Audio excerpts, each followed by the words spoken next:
Bilang bahagi ng preparasyon ng mga paaralan sa darating na pasukan sa July 29 para sa school year 2024-2025, inilabas na ng Department of Education o DepEd ang ilan nilang panuntunan para dito. Alamin ang kabuuan ng balita sa aking report.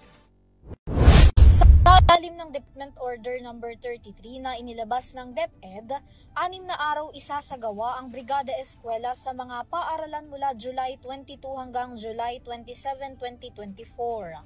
Tema ngayong taon ng kagawaran ang bayanihan para sa matatag na paaralan. Nakasaad dito na dapat lahat ng education stakeholders ay makikibahagi sa pagsigurong maayos ang bawat paaralan pagsapit ng school opening.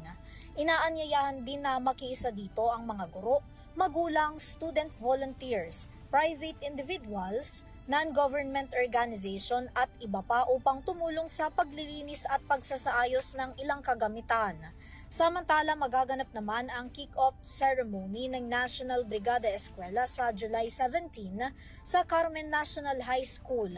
Pinahihintulutan naman ang lahat ng school division officers sa lahat ng rehiyon na magsagawa ng kanya-kanyang advocacy activities para sa paglulunsad at patuloy na kampanya ng Brigada Eskwela basta't alinsunod pa rin ito sa implementing guidelines ng DepEd.